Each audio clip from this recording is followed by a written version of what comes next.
Oh, sure already. Okay, cool.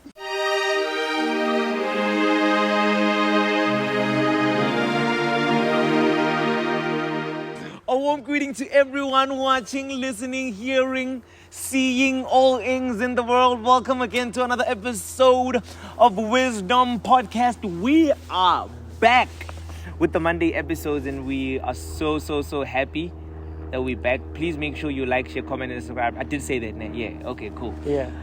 I brought a friend today. I brought a good friend of mine. But before I introduce him, I just want to say that this segment, particularly this one, I think it will be for like a month or something like that. I'll tell you when it's the finale. We are interviewing pastors' kids. Like we're interviewing pastors' kids. So I'm a pastor's kid, for those of you who don't know. And so we're interviewing pastors' kids just to hear the narrative of how they do Christianity or how they even got into Christianity. And this is why you'll find a lot of the people I talk to, I ask them, how did you become a Christian, you know? So, yeah, today I got a good friend of mine and I asked him, it's been a while, ne? Yo. Yeah. Hey, I think, you spoke to me probably like 3 months back. 3 months, ne? Yeah. So, yeah, it's been a minute and this friend of mine is full of so much wisdom. He's a very funny guy when he wants to be. That's very important for you guys to know that he's very funny when he wants to be. We've known each other for how many years now? Oof. Yeah, we've known each other. Ooh. From 2013! No, were you there? No, you weren't there at the 2013 camp. When did I meet you? I think it was 2014. I know you had no dreadlocks, barely had hair. I barely had facial hair. Yeah. So...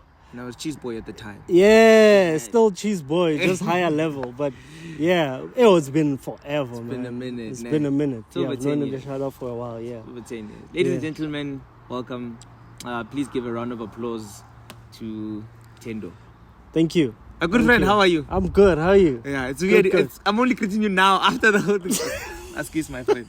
It's the weird part about like these things, right? Yeah. You talk for hours before the camera and then you must act as if we just met. Guys, but I'm glad. Let me be honest with the audience. I'm glad. Like, so I kind of sort of didn't prepare that much because I was a little bit busy. But he gave me so much content, and I'm hoping we can repeat everything, or not everything, but I'll highlight.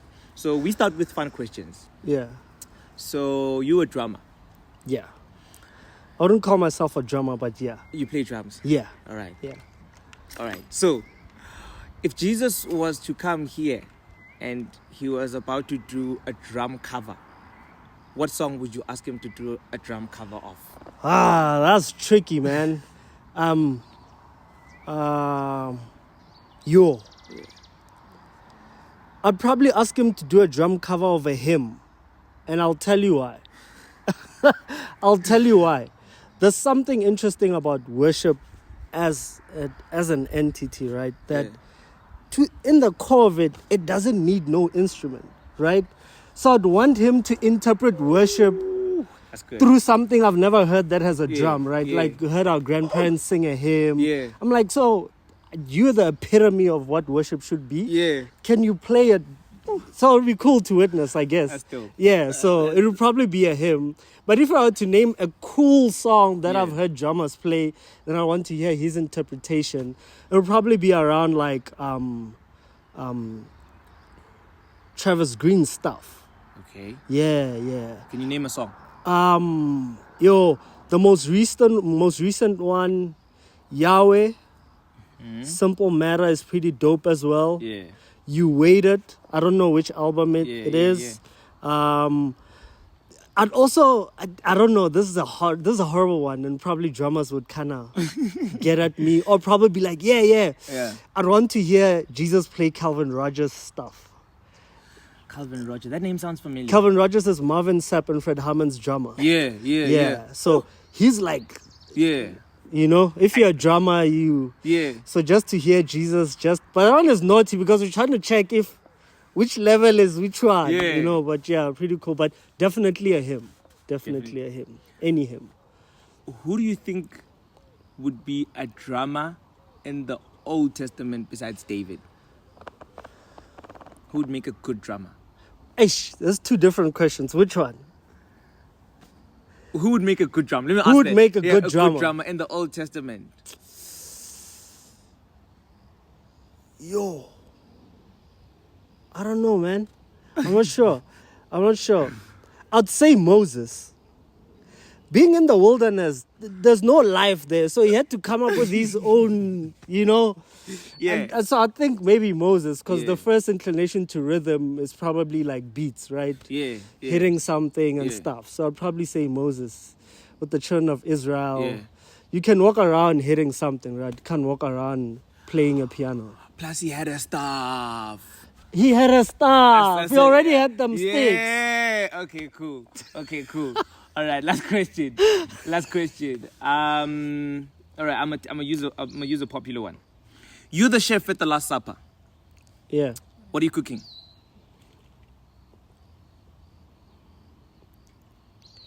Wagyu steaks.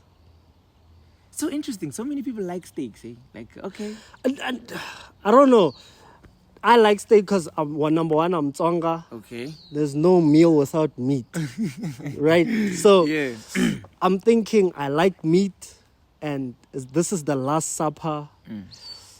What is that? And that's when the Lord broke bread, right? Yeah. Yeah, I'm hoping that if it was a Wagyu steak, they would have broken the meat instead of the bread. Because he said, this is my flesh. Yeah. But yeah, probably Oh, that's good. dope steak. Yeah. Dope steak. Like, yeah. That's good. This is Yeah. my flesh. Jesus' flesh is meat. Steak. That's dope. Sorry, vegetarians. That's dope. So yeah. That's dope. Alright, cool. Tell us about yourself. Myself. Yeah. Who's Tendo? By the way, I don't even know your surname. But anyways. Chawane. Chawani. Yeah. Okay, cool. Tendo, that's bad, dog. Askis, Joe. Well, you just told people that we know each other for decades. Okay. And then, all right. yeah, but it's okay. It's okay. Tendo, I'd say I'm just a normal guy. Yeah. Like, chill guy. Down to earth a lot. Yeah, that's true. Down to earth a lot. Highly focused. Yeah, come on. Yeah, obsessed with progress. But yeah, I don't like naming accolades because sometimes you get lost in achievements, and so I'd just say from outside accumulation, guy who's found himself in God, a guy who's down to earth, loves progress and attention to detail in things, So yeah. Help me out here, ne? You said you're obsessed with progress. Yeah. How do you lift yourself up when you feel like I'm supposed to be further than where I am right now? Like what pep talk do you have with yourself when you feel like you're stuck? My pep talk is actually my fear. I don't have pep talks. My greatest fear in life is not to be great. The medium, because I know I should be pliable, right? Yeah. The Lord might say left, right, middle, center. Yeah. But I gotta be great at that thing. So it's like a real fear. Like, so whatever that thing is. Yeah. So even if I'm down, right? I just find the next step to progress, right? What is the next step I can take to be better than yesterday or the previous moment or whatever the case might be? But when I'm down, the fact that I'm not great keeps you going. It's good enough, Yeah. It's good enough, and I think maybe the drive to love progress comes from that. Yeah. Fearing not to be great at something. And genuine greatness. It's not accolades, right? Yeah. It's about, even if you don't like what I did, the fact that you can look at it and be like, this is really good. Yeah. I don't like it, Yeah. but it's not about acceptance of man or me getting recognized for something and me being defined as this great person. Yeah. Just the craftsmanship of that specific thing, to be good at it at like a high level. Yeah. I think that settles it for me. So you're very pedantic. I would say so. Yeah. too much sometimes. No, I wanted to know, like, how do you handle, because you're a worship team leader. For those of you who know, he's a worship team leader. Yeah. How do you handle when something goes wrong and you, like, the person's off key? Yeah. The electricity goes off. Jay, Yo. it's just like Jay, it's, how do you handle that? I think it's two-sided, right? Okay. It's a sense of maturity as well, how to handle yourself when certain things are not sitting well with you, and you can't get rid of that, but you can apply yourself better over time. Because then I wouldn't be a person who loves progress if I'm not concerned about something going wrong. So, to a certain extent, that emotion is a validation that I care about it. Okay. Right? But my reaction towards it Yeah. has to mature, because then I can't be on top of people's heads because something doesn't sound right or whatever the case might be. But as well, in the context of God's work, God doesn't care about how good I sound. He cares about my heart. Right? So my heart should come first, and the heart should produce a sound of good things that sound good, not the other way around. Okay, whoa. You get? Your heart should come first. Yes. And then should produce the sound. Fruit. Okay. The fruit of doing work well. So I do work well because it's my worship to God. My well done work is not a validation of my worship. So even when I sound horrible, it's still worship. It's just that I love God so much that I want to make it sound good. So even when it doesn't sound good, I'm good, because no, God, you have my heart. I'm here.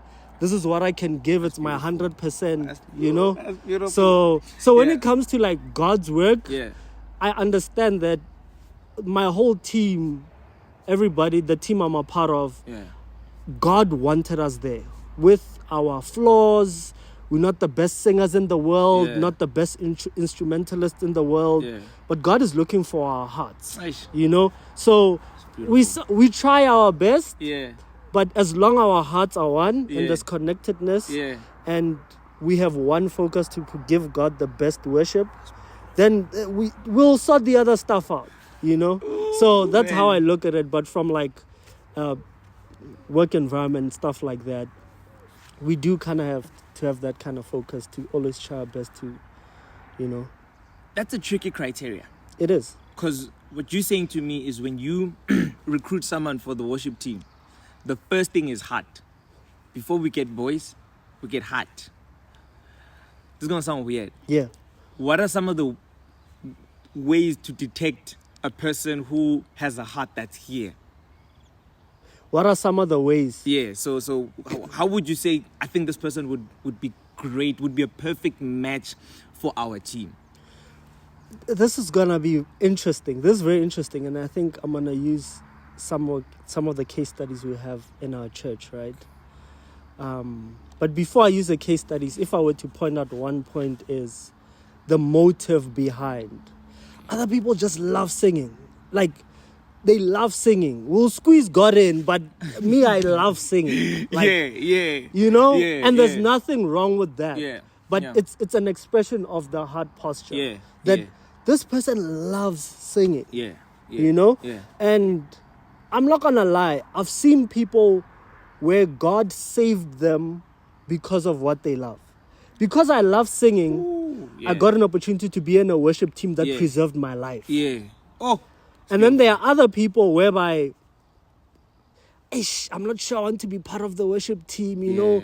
This thing is, but you can tell these people love God, and I can sing, but I'm not, and then they come and they sing and worship, and you just see a person who's sought out for God. It's like, they're not singing for us, but they just singing and we joining, and it's beautiful, you know.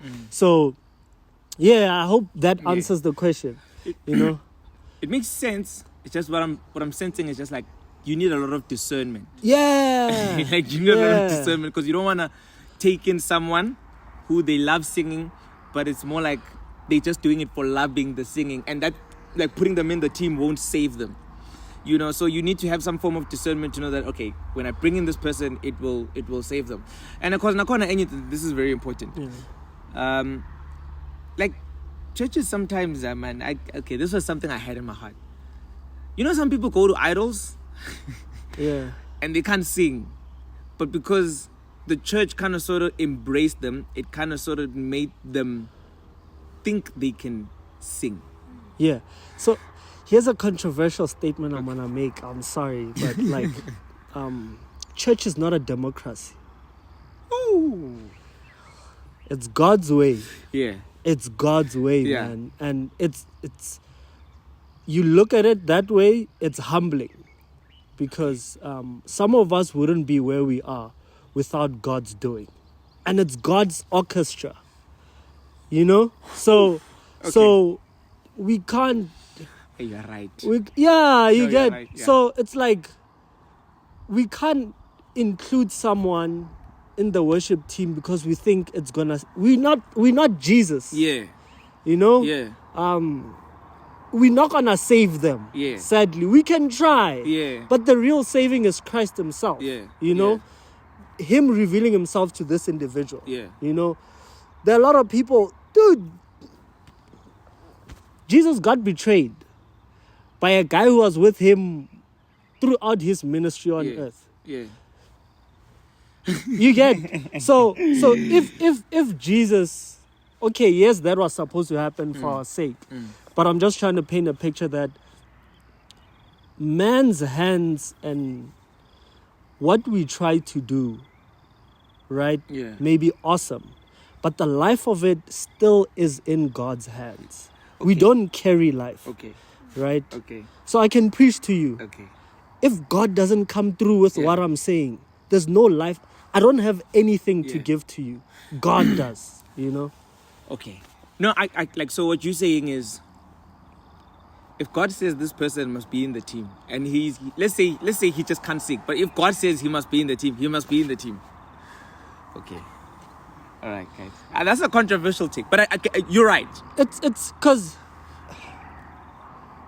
it's God's calling, Yeah. right? No, you're right. No, you're It's right. God's church, Yeah. right? Yeah.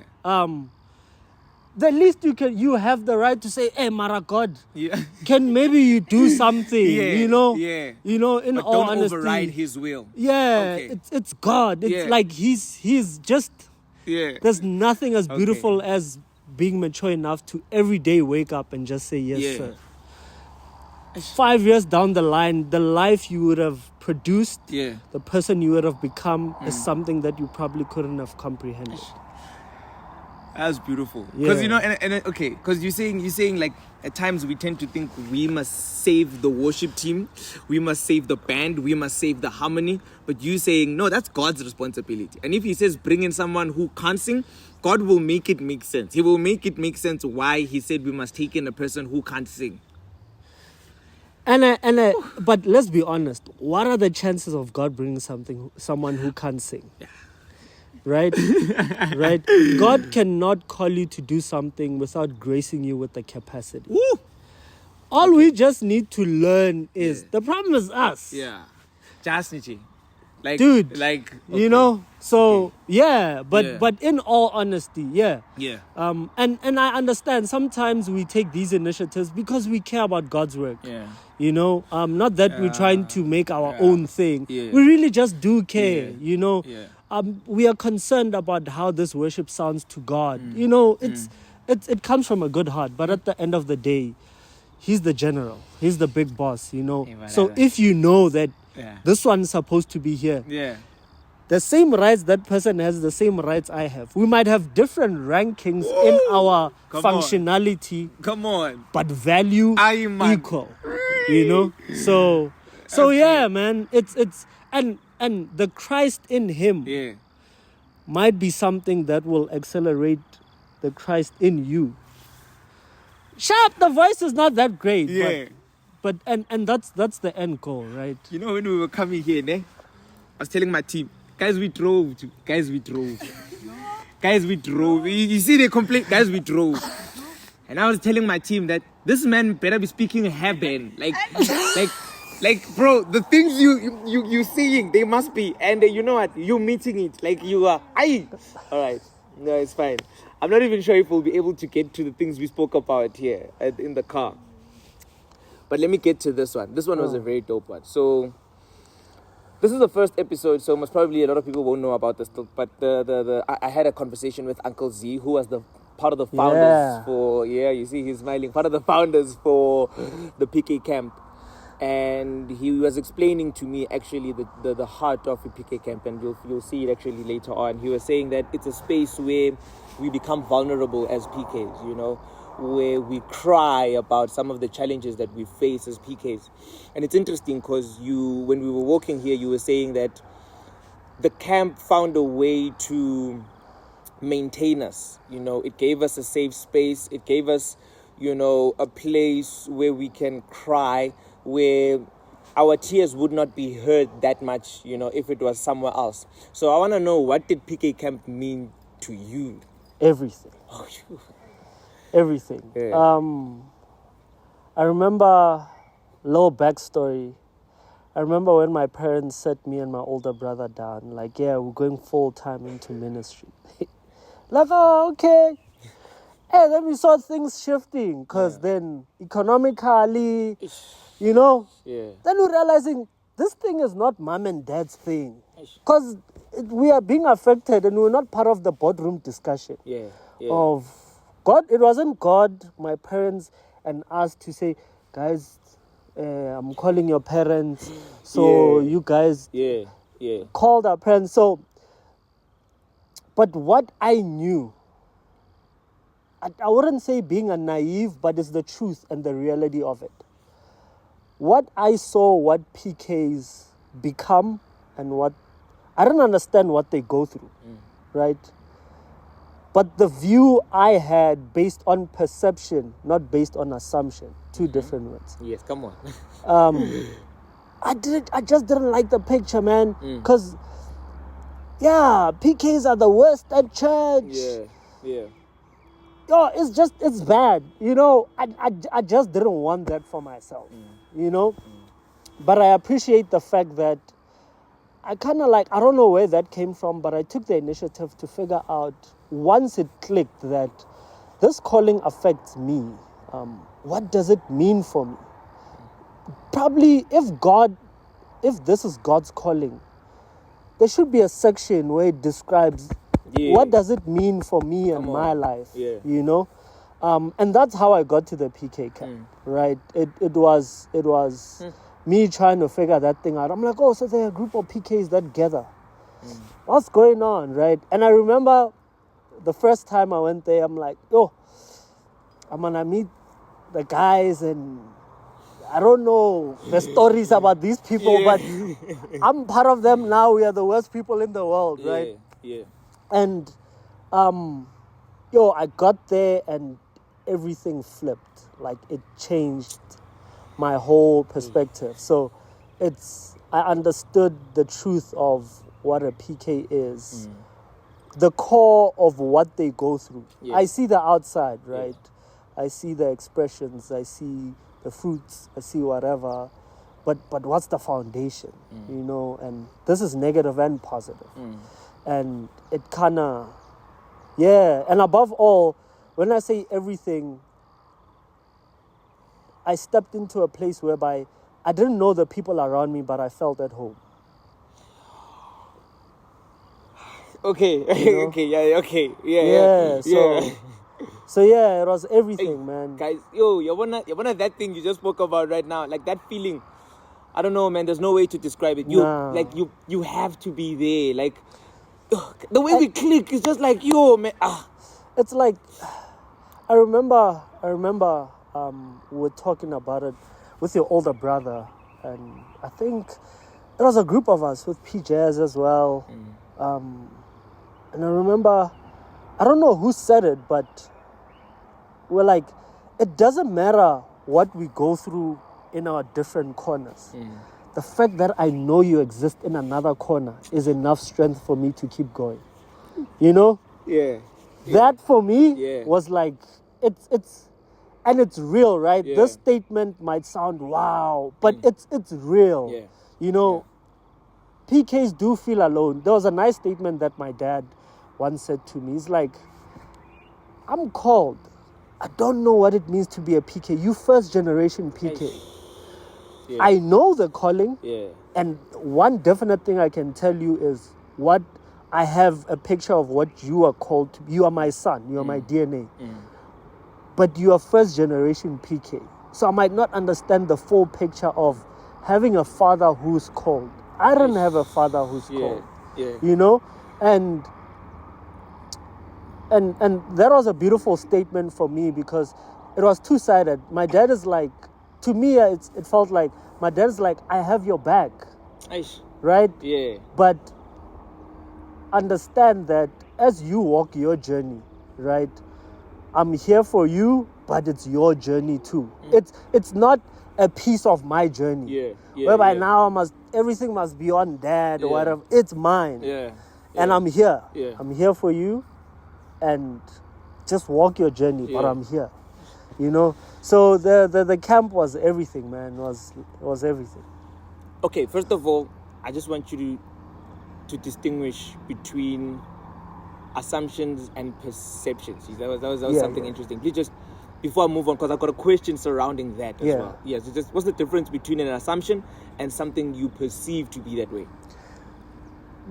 You just answered it actually. An assumption is my creation or conclusion of something. I create that in my mind. I conclude that this thing is like this. I'm looking at it and then I conclude that it's that. Perception is learning it. What is this thing's ways? So how I see it is accurate to how it interprets itself. Yeah. So when I perceive you, I learn you as a person. Yeah. Right? Yeah. What I know about you is what you have taught me and what you've given me to know about you. And I take that, I'm like, this guy says he's this. Yeah. And I'm like, okay, so he's this. Yeah. An assumption is when I see you and you say, and then I'm like, oh, he's like, okay, all right, okay. Yeah. So that's beautiful. That's beautiful. What are the assumptions you hated about PKs? What are the, like, you just detest? If someone said this, you just like, I this is not true. I hated, still do. It's not past tense. Okay. Right? And one side, I don't blame it, but I just don't like it because it's a piece of a puzzle. Yeah. It's not the whole puzzle. Yeah.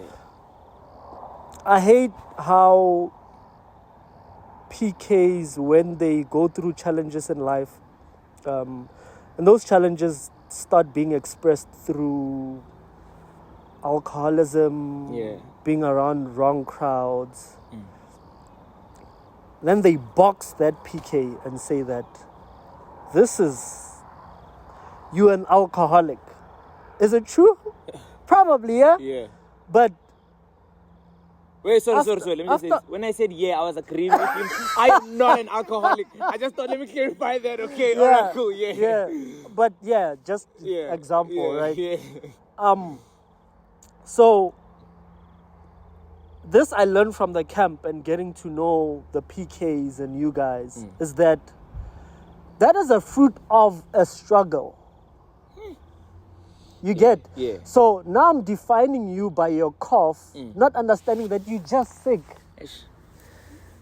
The cough is not in your DNA. Come on. You're just sick, you know? Yeah. So I don't have those specific things that people conclude and define PKs by. Yeah. But I just hate and don't like when they're expressed because they're unique.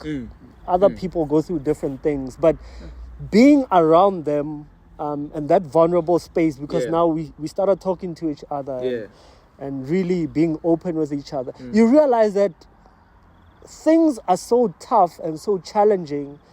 One, number two, you're in the dark and there's not much understanding spiritually, mostly spiritually, that now these things manifest and then you are defined by these things, and to a certain extent, all the PKs don't want to be those things, you know? Yeah. So that's what I don't like. And the truth is, 99.9% of people who are not PKs might not even get a chance to see the whole picture. They'll only see the puzzle. You know? Yeah. Yeah, because, there's something about PKs, man. If you're not a PK, you can try understand, but, you know?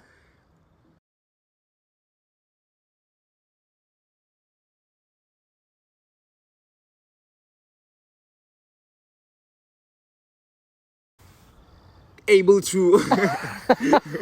That's funny. Okay, cool. Alright, cool. Yeah. As an outsider, you wouldn't be able to connect the dots. And I think I also like the statement you said about how just for me to know that there's someone else on the other side. And what people don't know about the PK camp is we cried a lot. Yo. You see, the safe space, they called it safe space. Uncle Z called it safe space. Yeah. My first experience of it was like, because then Uncle Z was like, he describes a situation, right? Yeah. And then we said, and it's like, oh yeah, we can talk now. Yeah. Now it's like, after Uncle Z said that, we knew that we have to be open and everybody has this jar of like, guys, you know? Yo, okay. And it's silent for like a good 10, 15, 20 minutes. Yeah. No one is saying nothing. Yeah. Anything, right? Yeah. And then one just gets the heart to stand up, the boldness to stand up. Within 5 minutes of that person speaking, everyone is crying. Because we can all relate. Guys. Right? Guys. It gets to a point where like, now there's this long line of speak because now I want to talk. Ay. And then while I'm talking, you feel like, you know? So, yeah, we cried a lot. Yeah, I think it's the highlight of that. Yeah. Guys, that I can see PJ's cry. Ask his boy. I can see PJ's opening the circle, and he was just like, guys. Yeah. You. Okay. I remember who was it? There was a time where we even had to take a break. Like, it was bad. It was. Yeah, the tears were good, guys. It's not like a sad thing, but like, I think those tears for me represented, damn, I'm not an alien. Yeah. So they. Yeah, you're right. There are people like me. Yeah. Who kind of have this DNA of a calling that doesn't start with me. And guys, how it unfolds and the challenges that come thereof. Yeah. There's some relation, man. There's so it's like, because then church people don't understand, right? And I'm not trying to badmouth them or anything, but it's you walk in the church, it's two-sided. People are looking at you as a representation of your parents. Yeah. Right? And you literally are carrying the weight of representing your parents, but the difference is that you are 2.0. You're not David, you're Solomon. Right? So it's like, it's the weight and the perception. Yeah. And I'm like, sometimes it's like, I don't get it too. Yeah, I'm just like you. Okay. Yeah, no, you're not. You see, I got to a point where I realized. Okay. Where I realized. And you're not, right? And it comes with you embracing that. I'm not like you. Not that I'm not like you. You embracing that my parents' calling is my DNA. Okay. It's in my blood. It has nothing to do with, it's in me. So my parents are not pastors. And then I'm not a pastor. The calling that is in them, it's in me too. It might unfold different, but it's in. So hence you carry the weight. Yeah. Hence, I walk in the church and sometimes like, I'm not sure if Dad would like that. Dad would love that. That is dope. You're right. You're right. It's like... Yeah, you're right. You know? You're right, yeah. It's like you're an extra arm of your parents. Oh, you're right. You're right. You look around and like... I'm not sure about mom's comment about this. Yeah. I'm not, you know, and it's just, I think it's an expression of the fact that what's in your parents, it's in you. When God introduces himself to generations of, if God introduces himself to you, and your forefathers walked with him, what does he say? The God of, yes. Exactly. God of, Why? yes. Why? My dad told me that it's because they've lived to see that God. And God, how God expressed himself through those people who are your forefathers, your father. Yeah. God is trying to say, I'm the God of your father. Yeah. And the beauty that you've perceived in the walk of your father with God is something God is drawing you to now. Now it makes sense. You're like, you know? Okay. Yeah? So yeah. Oh, okay. Okay, cool. All right. So that's why God does that sometimes. It's a connection to say that it's coming to you. You're gonna be totally different. Yeah. But the architecture of what I built in your father is what you have in you as well. You know, you're 100% spot on. I got so many things to say back on my mind, ne? So like, one of the things I think it's not exclusive to PKs, but I think it's one of the careers, or one of the things that happens to PKs is that our parents take the job with them at home. So I've seen my dad wake up at 3 a.m, and he's running to the hospital and things like that. And so it's I'm laughing because it's like, hey man, it's you know, and those things get in my DNA, and it's just to add on to what you're saying, that's how now I perceive the world. And it's just like, for me, I kind of sort of get the heart of God even when I leave home, you know, to be like, this is how my dad did ministry. And it's kind of sort of something that I continue. I might not continue with exactly in his footsteps, because I might not be a pastor per se. Yes. I might enter into the marketing space, but I'd still continue, you know, caring for people. I'd still be expressing that which is in my DNA. Oh, that's beautiful, man. Yeah. That's beautiful. So, guys, yeah. So here's something I want you to school our wisdomers. No, weebies. Oh, yeah. I want you to school our weebies, okay? Yeah. So, help us perceive us right. Oh, yeah. Help us perceive us right. Help us perceive... Yeah, PK is right. Help us, and when I say us, I mean the weebies. Help the weebies, including myself, you know, love you, weebies, yeah. Help us perceive us right. What is a proper way to look at a PK?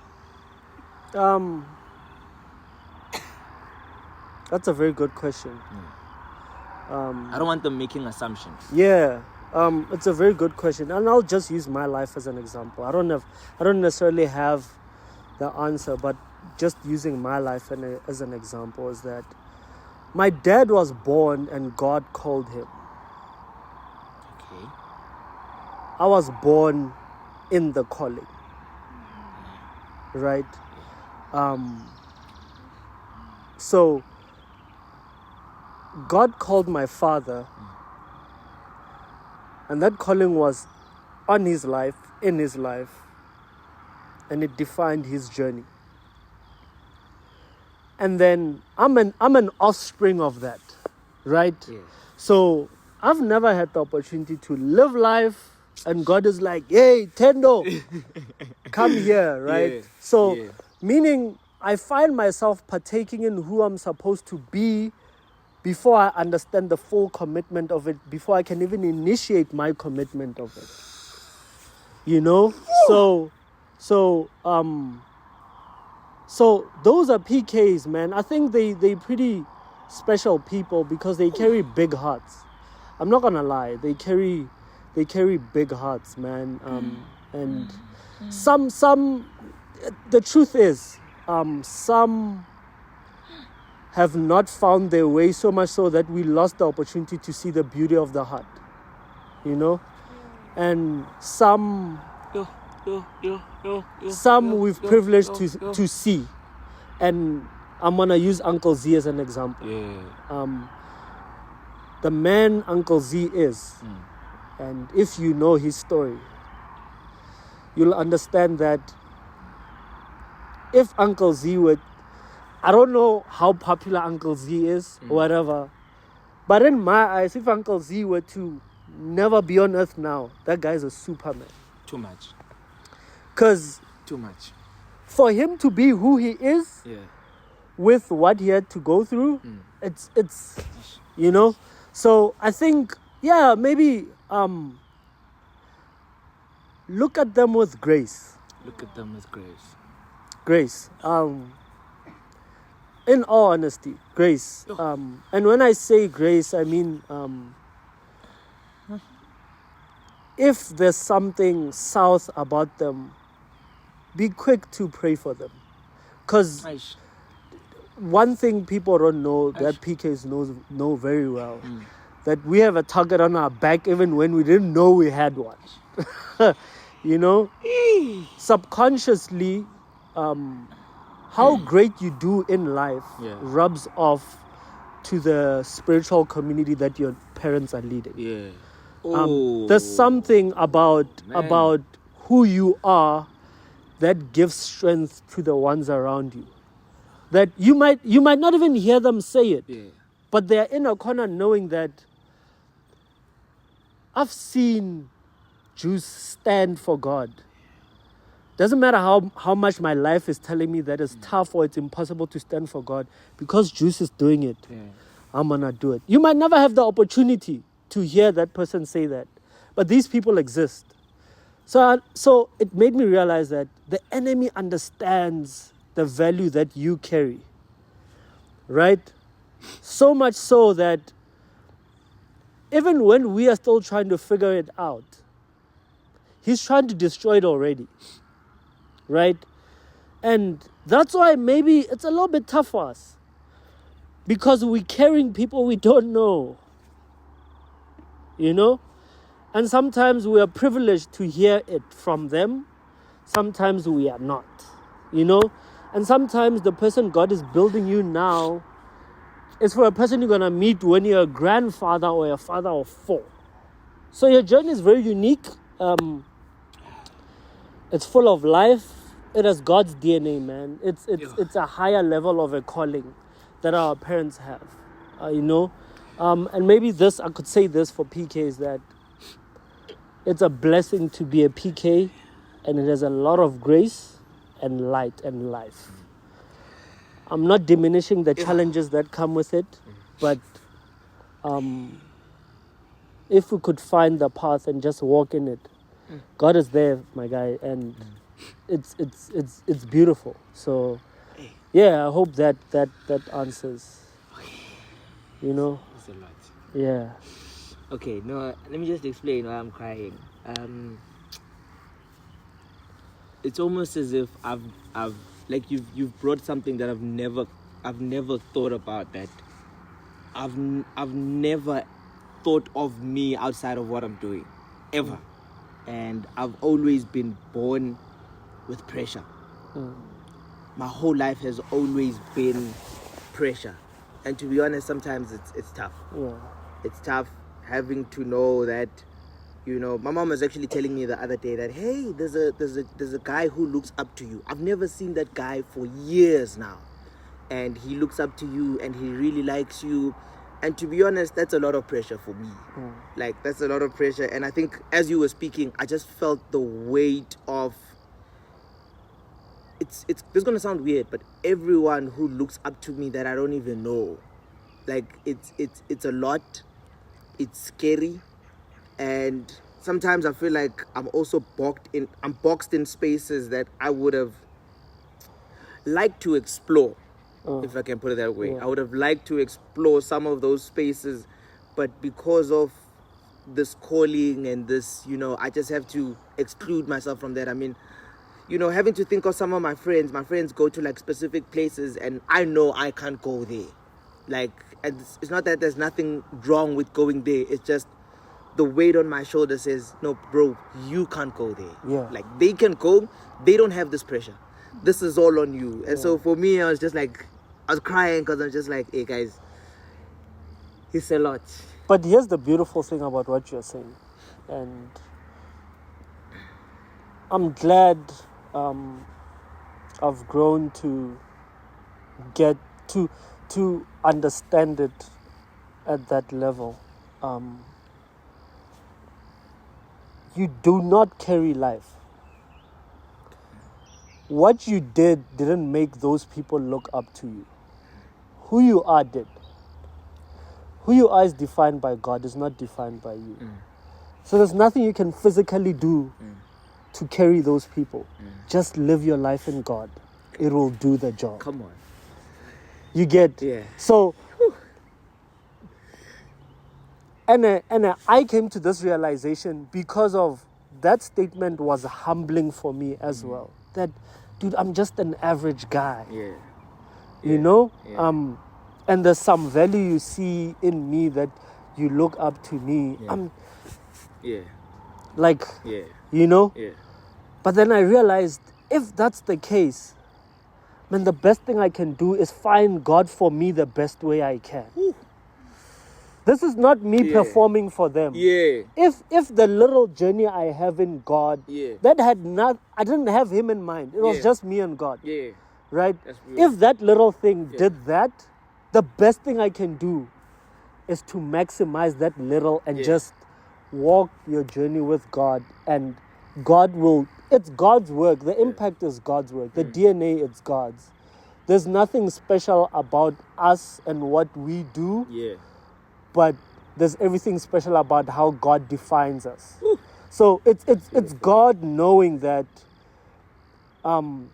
I know if these young people are exposed and are around juice, the noise and the traps that the enemy is setting for them, they are null and void if juice is there. Come on. And it's not because of something that juice is doing. Yeah. Come on.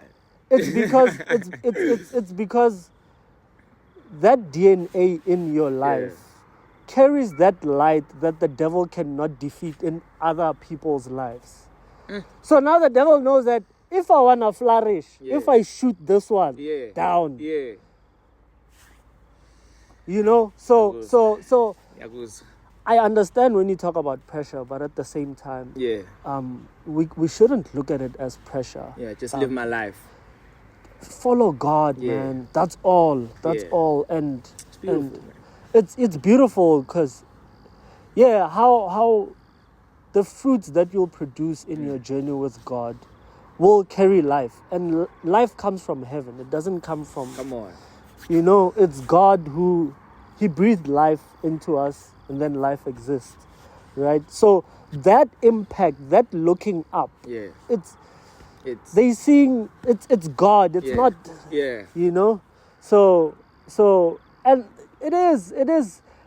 And for PKs, right, I'm sure every PK has heard this statement. No, you can't, because if Busiso sees you... Yeah. You're right. No, you're right. You know, but you said an interesting statement where you said there are certain things you'd want to explore, but you felt because it's me, I can't. Yeah.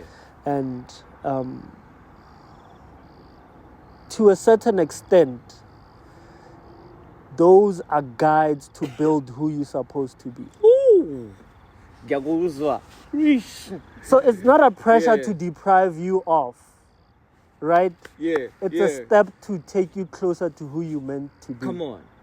So some things in God is not about right or wrong. Yeah. It's about accuracy. Yeah. God can tell you to step right. Yeah. Tell me to step left. Yeah. Both are God speaking. Come on. But if I step right, God didn't tell me right. He told you right. Yeah. So Moses, it wasn't about that whole story. It's a beautiful story. Maybe I should use that story as an analogy for the accuracy statement that I'm saying. When the children of Israel were about to be delivered, right, there were set instructions. And remember, God promised who? Abraham, right? So there were set instructions that you need to slaughter this specific animal. It must be of this age. You must braai it, don't boil it. It must be enough for the whole family. If it's too much, share with the neighbors. And then if you can't finish it, burn it. Take the blood, it's part, you are going to be delivered. Trust me, if you didn't eat right, put the blood on the door, whatever, you were left behind. Was it wrong to boil meat? and eat it? No. But it's about accuracy with God. You know? So we produce the life that God has called us to live when we are accurate with Him. It's not about right and wrong. Here's something I want to tell you, ne? I sometimes have a love-hate relationship with you. And I'm going to tell you why, ne? So this guy just took me through a counseling session here on the pod.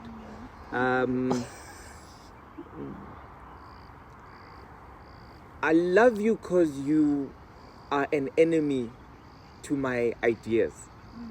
Yeah. But I hate you because you are an enemy to my ideas at the same time. Yeah. Because I have ideas in my head. And there was a time actually we were arguing over the phone. We were talking about relationships. I can't remember what we were talking about. And I was very wrong. But because my ego, you know, was just like, no, I want to prove him. With me? Yeah. Really? Yeah. So I shifted the context and all of that. But you kept on maintaining what you were saying, you know. And I can't remember how the conversation went. But what I want to say is I appreciate the fact that you are an enemy to my ideas. Because someone who doesn't have enemies to their ideas, they might hog an idea that might cause destruction to them. Yeah. So for you to call me out and be like, no, I think you're wrong there. Or no, think about it this way. Or no, let's look at it from this way. At some point, I don't like it, you know, because it's human nature, man. You know, human nature, you know, I studied for so long, and, you know, like, how many minutes left? We got 9 minutes left. All right, cool. Yeah. So I got a hate-love relationship, but don't trust me, the love is more. Yeah. All right, because Thank God. I appreciate people who challenge my ideas to be like, hey, man, you can be wrong as well. Yeah. Okay, guys. Yo, my team is looking at me. Guys. Okay, guys, I get it. Okay. Yeah. All right, cool. So because of time, I'm going to ask you this one question. I actually had other questions as well, but because of time, I'm going to ask you this question, and I think you kind of sort of clarified the tone of this question for the rest of the series, the PK series, ne? The question goes something like this. PKs don't necessarily... They do, but they don't per se have a moment where they have, like, you know, they stop drinking and they stop all of that. It's kind of sort of like we grew up in Christian jargon, and so for us, it's a build up to it making sense to accepting Jesus Christ as our Lord and Savior. So I want to know, what's your story? Like, how did you accept Jesus Christ as your Lord and Savior? How did the things come together to be like, you know what? I think because we've known the jargon for long. We've always been going to the altar call, you know, while other people have one moment where they've gone to the altar call. We have numerous, you know, moments. And some PKs, you talk to them, they'll tell you that, I'm not sure which one, but I know it's number 4 or 5, you know. So... Mine was number 6. I'm joking. I know Uncle Z, you'll see. Uncle Z said he went to school and a church and all of that. So we have numerous... Yeah. You know, we even go to Christian schools. But let me hear yours. Funny enough, I went once. Okay. Okay. Funny enough. And now this is where my dad comes into play. My mom and my dad, both of them. Sorry, just tell me when you got 4 minutes left, right? Okay. So I got born again grade 7 holidays into high school. Right? But was I a PK before that? Yes. Packing chairs, sound, speakers, board. No? So I was in the mix. I was active, the jargon you're talking about, right? But here's one interesting thing that my dad mentioned to me and my older brother, is that he decided that he wanted us to look at his journey with his God, and we make a personal decision to choose. Oh, that's beautiful. So the fruits that he produces with his God. Your pops is brave. You know? Yeah. So for the longest of time, never sat on a huge table and read verses before we slept, wara, wara, wara. But one thing I know is that they prayed for us. My mom. Yeah. There are nights where you hear mom praying, but you in your sleep. It's like you dreaming, and then there's mom's voice in that dream. I know what It's you're like, but talking this is not part of the script, but there's, you know. Yeah. So, and I'm very humbled and thankful for a mother like that, right? But then they were always drawn to produce the fruits of their God for us to make our conscious decision. Ooh, that's beautiful. That's beautiful. Therefore, we were not pulled into it. Yeah. But we were drawn by what we saw, right? So, Sorry about that. we're good. Yeah, we're good. So, that's where my journey started. You know, grade 7, grade 8. Those holidays, I remember very well. And that's where it started. And for me, some way, somehow, I was in, like, God was big on the reality of Christ in my life. Like, tangible reality. Yeah. You know, he'd tell us stories on when he was still in school. And it's like, God, if you're real, the day he accepted his calling, my dad had asthma. He said he put a chair down, put 2 chairs. He sat on one. It's like, God, let's talk. Calm down. If you are really God, heal me of my asthma. You know? And then something happened that caused dad to be in a hospital. And he got checked and the asthma was gone.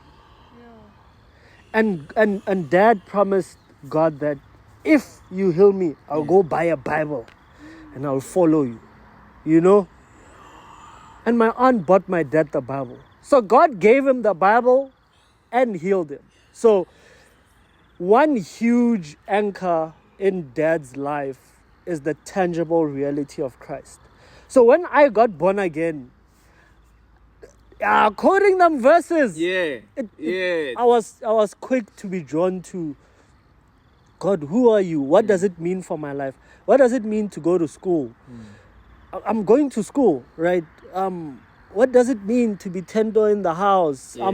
You know, some of my questions are just, I'm young, right? But like, however I felt. So my journey started then. I was never in an environment where I was consumed by religious activities. Okay. And I'm thankful for that. Yes. You know? Hence, sometimes I feel like let's make sure that our parents are not pastors because they love preaching, but they're pastors because they're called. Because then sometimes you'll suffer for something that's not there. Come on. You know? Ooh. So me seeing the God in my parents kind of helped me a lot, you know? So the jargon came with the PK thing, because then pressure, expectations, but my journey in God, because of my parents' journey, I think it was a beautiful introduction for me, where I wasn't consumed by religious activities, but I was drawn to the light of the reality of Christ in one's life. And I was like, okay, what does that mean for me? You know? But then things got, the PK thing grew, because then that's the definition, right? It's my salvation, but then it's the DNA of who I'm meant to be in this world, which has everything to do with who my parents are, you know? Doesn't mean a pulpit, as I mentioned to you, that I'm not a fan of pulpits, but we'll talk about that some other time. But yeah. I'll leave his details. If you want to find him, I'll leave his Instagram and stuff on the link below. Peace. Weeby! Oh, which one is that one? Bro, thank you so much, man. Can someone tell this man not to make I didn't know you were gonna come. But I didn't know. Acting CEO. I'm the acting CEO's man making me cry. the first time out of all the episodes. Out of all, and we've had a lot of episodes, mind a you. lot, and he Yo. has never cried. This is the first. Okay, guys. That Not was very you being shocking. shy, oh my word. We're taking out this one on Monday, guys. This is coming out Monday. Yo, this is coming out Monday. This was